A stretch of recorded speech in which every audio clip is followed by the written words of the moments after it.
함께 우리 축복의 인사 나누도록 하겠습니다. 우리 앞뒤, 우리 좌우 이렇게 한 번씩 보시면서 손을 이렇게 양손을 흔드시면서 인사하겠습니다. 참 잘 오셨습니다. 참 잘 오셨습니다. 한 번 더 인사하겠습니다. 주 안에서 행복하십시오. 주 안에서 행복하십시오. 우리 시간에는 인터넷으로 지금 실시간으로 예배드리고 있는 우리 성도님을 향해서도 우리 반갑게 이렇게 한번 인사하겠습니다. 주님의 이름으로 사랑합니다. 주님의 이름으로 사랑합니다. 네, 제가 1부 때도 말씀드렸지만 지금 가정에서 예배드리고 있는 분들의 얼굴도 여기서 좀 볼 수 있어서 얼마나 좋을까. 네, 그런 날이 속히 오기를 소망합니다. 기도하겠습니다. 하나님 아버지, 오늘 이 시간에 저희들 주님께서 불러주심으로 이 자리에서 이 예배 현장 가운데에서 또한 실시간으로 또 각 가정과 그 처소에서 하나님을 예배하게 하심을 감사를 드립니다. 주님, 저희들 주님의 사랑으로 불러주셨으니 이 시간 하나님의 말씀을, 하나님의 사랑을 힘입어 듣기를 원합니다. 이 말씀 저희들 귀에 들려질 때에 그 음성을 깨닫게 하시고 그 말씀의 뜻이 우리 마음판 가운데 깨달아지고 새겨지게 하시고 우리의 일생 가운데 이 말씀의 귀한 열매들을 맺으며 살아갈 수 있는, 그래서 온전한 하나님의 형상을 닮은 믿음의 사람으로 계속해서 성장해 나갈 수 있는 저희 모두가 될 수 있도록 인도해 주시옵소서. 예수님의 이름으로 간절히 기도드립니다. 아멘. 지난주에 우리는 그 온전한 사람이 누구인가에 대해서 말씀을 나누었습니다. 온전한 사람이 누군가, 야고보가 말씀을 했던 온전한 사람은 바로 말에 실수가 없는 사람. 그래서 말에 실수가 없는 사람이라면 이는 온전한 사람이다라고 말씀을 함께 나누었습니다. 자, 그렇기 때문에 사실 말에 실수가 없다라고 하는 것은 사실 쉽지가 않습니다. 그래서 어쩌면 온전한 사람, 지금 이 현세에 우리가 살아가는 동안에는 100% 온전한 사람은 있을 수 없다라고 전제하겠지만, 그럼에도 불구하고 포기하는 것이 아니라 적어도 그 온전한 사람이 되어져 가고자 노력하고 힘쓰고 애쓰는 그런 힘들이 필요하다라는 것을 말씀을 나누었습니다. 자, 그렇게 된다 그러면 처음에는 그 열매가 작아 보일지라도 점점 더 그 열매가 커지고 또 아름답게 열매를 맺게 되리라고 하는 그런 말씀을 나누게 되었습니다. 자, 오늘 이제 우리가 주목해야 될 말씀이 있습니다. 그것은 뭐냐 하면, 우리가 말에 실수가 없으면 온전한 사람이 되겠지만 말에 실수가 없는 사람이 없을 수는 없습니다. 그래서 그 말의 실수를 줄이기 위해서는 무엇을 해야 될까, 어떻게 해야 될까에 대한 힌트와 팁을 오늘 7절 말씀부터 우리가 이제 배울 수가 있습니다. 그 핵심 주제가 뭐냐 하면 바로 길들여지는 것입니다. 길들여지는 것. 그래서 7절에서 야고보는 사람이 온갖 종류의 짐승들과 새들과 파충류들과 그리고 바다 생물들을 길들일 수는 있다라고 전제를 합니다. 사실 역사적으로 그렇게 길들여 왔던 것이 사실입니다. 사람이 체구가 다른 어떤 짐승의 세계들보다 좀 작은 편에 속하지만 하나님께서는 사람에게 이 인류에게 이 짐승들을 다스리고 길들일 수 있는 지혜와 힘을 주셨습니다. 그래서 물리적인 힘은 약하지만 그들을 길들일 수 있는 지능과 또 재능과 또 훈련의 기법들을 주셨기 때문에 이런 일들이 역사적으로 계속 이루어져 온 거죠. 사실 호랑이와 사자를 우리가 그냥 길 가다가 마주치면 우리는 그냥 그냥 끝이 나겠지만, 그러나 그런 맹수들조차도 사람들은 어떻게 그 맹수들을 길들일 것인가, 어떻게 훈련할 것인가를 연구하고 또 개발하고 또 그런 지혜들을 역사적으로 축적해 왔던 것입니다. 야생마를 한번 볼까요? 야생마를 여러분 절대로 타실 생각은 꿈에도 하지 않겠지만 탈 수 있는 방법이 있습니다. 그것은 이 말은 한 번도 사람을 태워본 적이 없기 때문에 태울 수 있는 정도까지 길들여지면 되는 거거든요. 그래서 누가 그런 일들을 할까요? 바로 조련사입니다. 이 조련사가 바로 이 말을, 이 거친 말을, 날뛰는 말을 잠잠하게 하고 사람과 소통하게 하고, 그래서 사람을 태워도 괜찮고 안전하게 태워다 다닐 수 있는 말이 될 수 있도록 이렇게 훈련을 하는 겁니다. 훈련한다는 얘기는 뭘까요? 그 말을 길들인다라고 하는 것입니다. 순하게. 집에서 기르는 애완견도 마찬가지입니다. 애완묘도 마찬가지고요. 이게 함께 집에서 지내야 되다 보니까 이 애완견을 만약에 키우게 된다 그러면 이 애완견들은 반드시 그 집안에서 함께 살 수 있는 룰을 몸에 익혀야 됩니다. 그래서 예를 들면 배변이 그렇습니다. 사람처럼 화장실에 가서 배변을 할 수는 없겠지만 적어도 깔아놓은 배변판에서 정해진 배변 그 위치에서, 해야 될 위치에서 배변을 할 수 있어야 그 집에서 같이 살 수가 있습니다. 그런데 훈련했는데 1년이 지나고 2년이 지나도 항상 자기가 원하는 장소도 아니고 그냥 싸고 싶은 대로 싸버리면 이 애완견과는 같이 동거할 수가 없는 것입니다.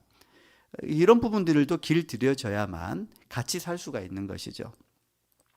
자, 이 말도 그렇고요. 또 맹수도 그렇고 또 이 애완견이나 고양이도 마찬가지입니다. 공통점이 있습니다. 뭐냐 하면 바로 길들여지는 것인데, 길들여진다는 것은 무슨 뜻일까요? 바로 훈련되어진다라고 하는 그런 뜻입니다.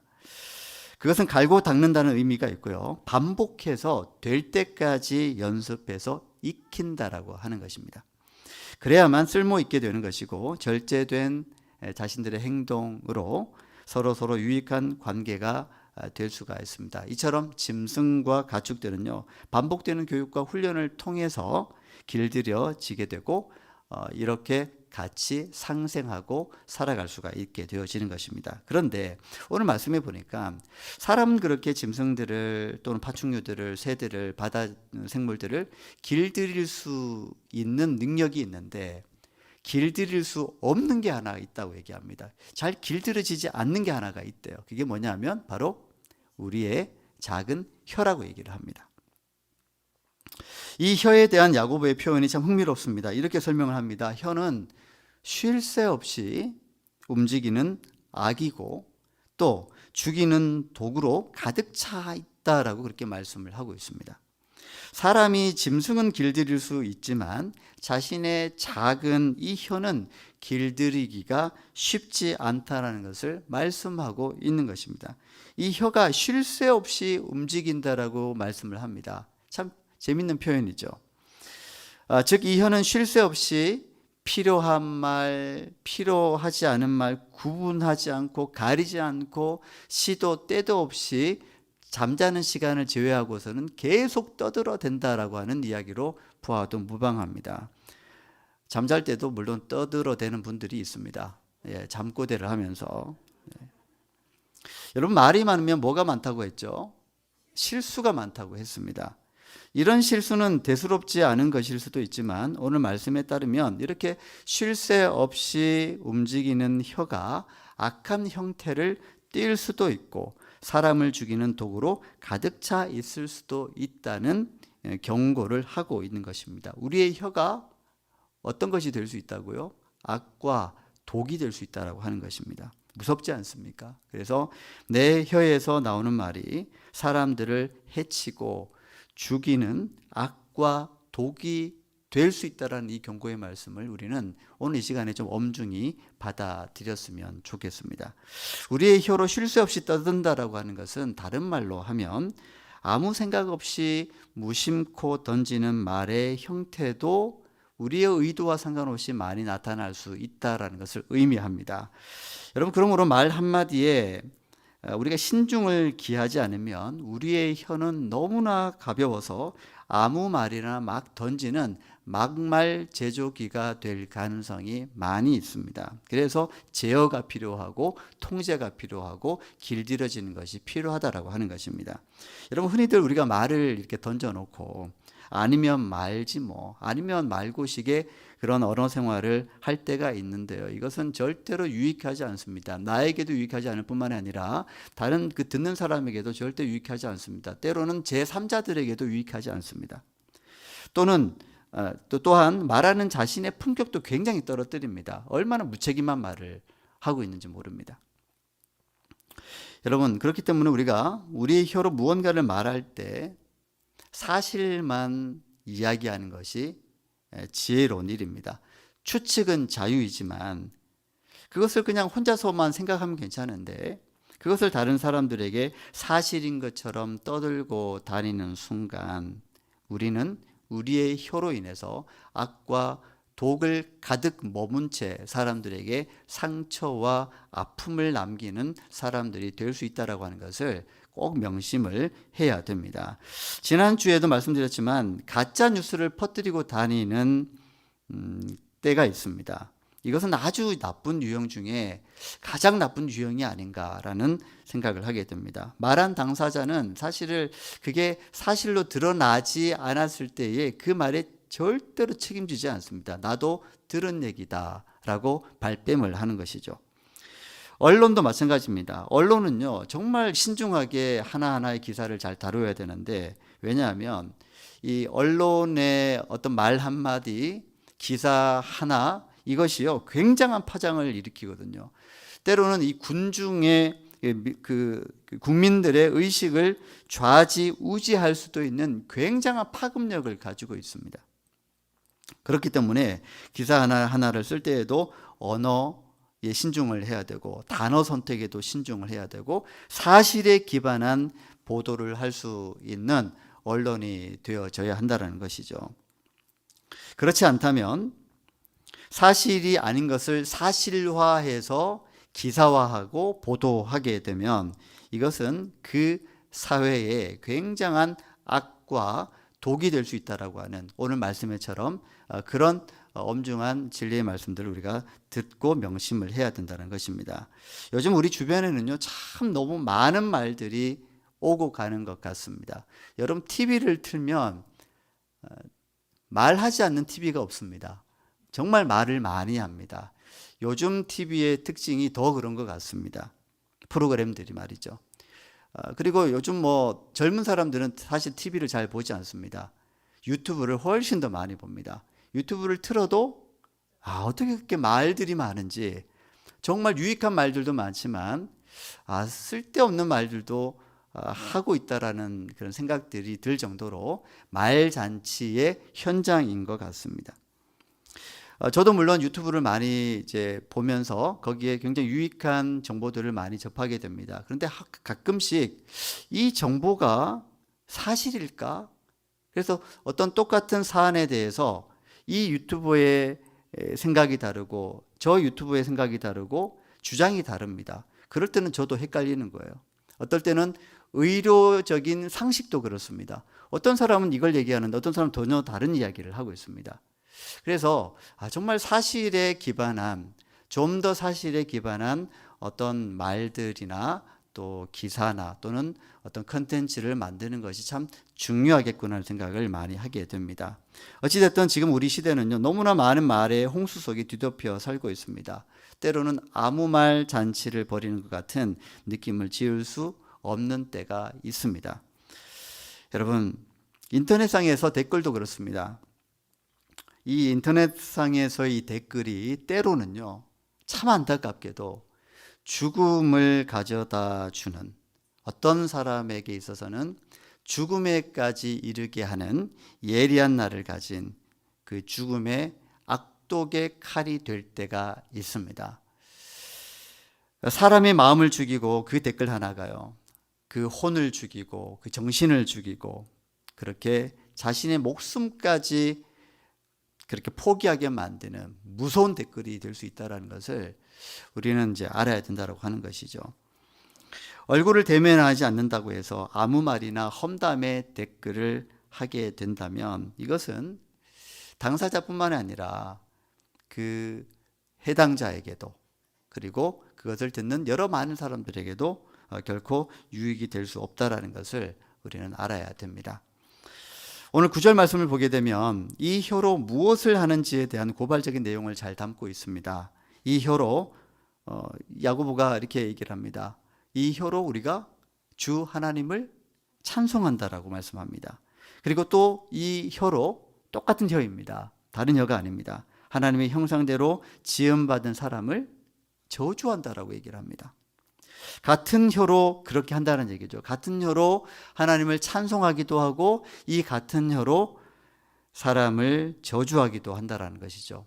그래서 10절에서 야고보는 이것은 마땅하지 않다라고 말씀합니다. 즉 이렇게 해서는 안 된다라고 말씀하고 있는 것이죠. 그러면서 11절에 이렇게 말씀합니다. 샘이 한 구멍으로 어떻게 단물과 쓴물을 내겠느냐, 무화과 나무가 어떻게 감람 열매를 맺겠으며 포도나무가 어떻게 무화과를 맺겠느냐라고 말씀을 하면서 이것은 있을 수 없는 모순적인 행동이다라고 역설을 하고 있는 것입니다. 즉, 한 입을 가졌으면서 어떻게 그 입으로 하나님을 찬송하기도 하고 하나님이 지으신 하나님의 형상을 입은 그 사람들을 저주하기도 하는가? 어찌 같은 한 공동체 안에서 형제 자매된 사람들을 그렇게 막말로 저주할 수 있는가? 욕할 수 있는가? 즉 그 말씀을 하고 있는 것이거든요. 그것은 누가 봐도 모순적인 행동이다라고 말씀을 하고 있는 것입니다. 여러분, 우리의 입은 몇 개일까요? 네, 제 질문이 좀 어리석죠. 제가 몰라서 제 질문하는 건 아니고요. 확인하자는 얘기죠. 하나님이 우리에게 지어주신 입은 단 하나입니다. 근데 저는 이런 상상을 해봤습니다. 오늘 야고보가 이야기하는 것처럼 한 입으로 찬송도 하고 저주한다고 했을 때 이것이 모순적인 행동이라고 하면 하나님이 이런 것들을 좀 여유롭게 열어놓았으면 어땠을까? 즉, 두 개의 입을 만들어가지고 한 입은 찬송하게 하고 한 입은 뭐 아무렇게나 써라. 그냥 막말을 해도 좋고 욕을 해도 좋고 저주를 해도 좋고. 하나님 그렇게 만들어 놓으셨다면 그 사람은 어떤 사람일까? 제가 좀 얄궂은 상상을 해봤는데 그렇게 해놓으셨다고 하면 그건 사람이 아니고 괴물일 것 같다. 괴물일 것이다 라는 상상을 해봤습니다. 근데 우리가 한 입으로요 찬송도 하고 저주도 합니다.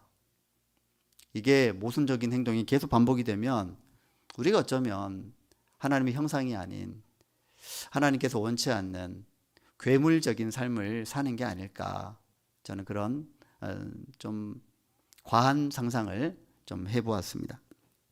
여러분, 우리가 한 입으로 두 가지의 상반되는 언어 생활을 한다면, 모순되는 언어 생활을 한다면 그것은 하나님께서 우리의 입을 지으신, 우리의 입을 하나로 지으신 목적대로 살아가는 게 아님을 꼭 명심하실 수 있기를 바랍니다.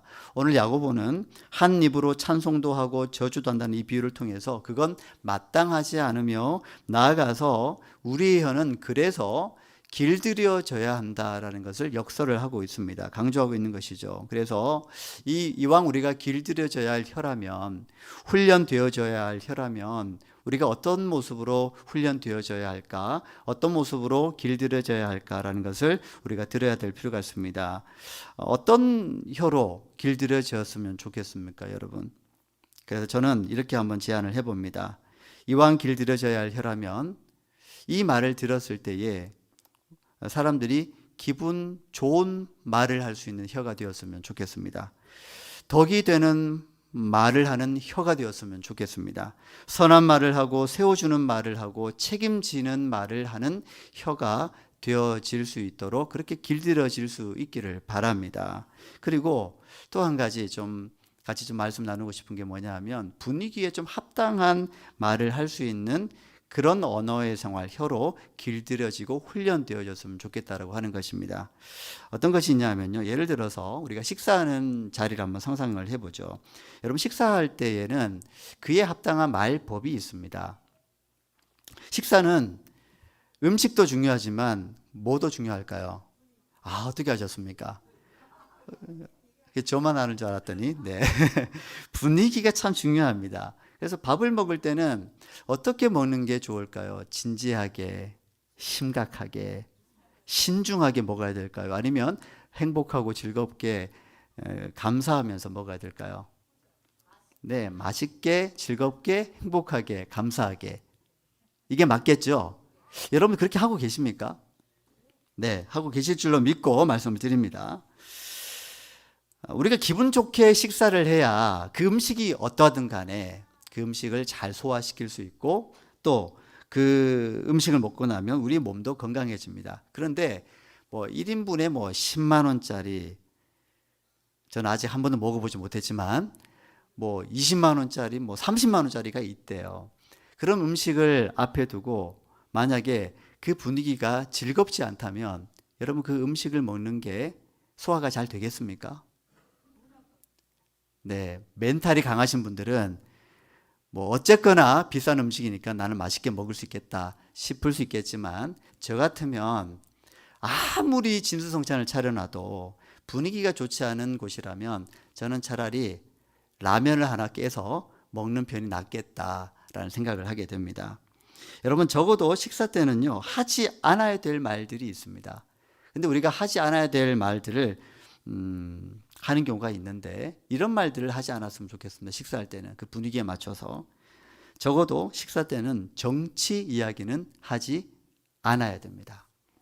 우리나라 사람들은 특히 정치 이야기를 식사 때만은 좀 하지 않았으면 좋겠습니다.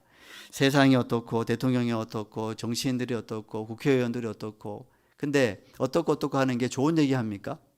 아니에요. 대부분 나쁜 얘기입니다. 근데 그렇게 하다 보면 물론 다 옳은 얘기일 수 있지만 이렇게 얘기하다 보면 우리가 정치적으로 편이 갈라집니다. 그래서 기분 좋게 시작한 식사의 시간이 어느덧 진중하게 또 심각하게 또 이편 저편 나누어져 가지고 전쟁터가 되어버리는 경우가 있습니다. 그렇게 되어서는 안 되겠죠. 그럼 옆에 있는 혹은 이제 좀 더 거기에 관련 없는 젊은 사람들이나 자녀들은 어떤 마음이 들겠습니까?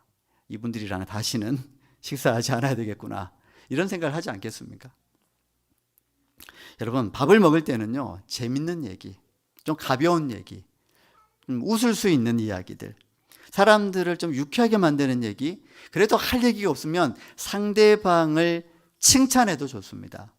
어떻게 밥을 먹는 모습이 그렇게 예쁘고 멋있습니까? 차라리 이런 얘기를 하는 게 낫지 밥을 먹을 때 분위기를 깨는 이야기를 하지 않는 게 지혜로운 것입니다. 근데 이것도 길들여져야 되고 훈련되어지지 않으면 우리는 또 하던 대로 할 겁니다.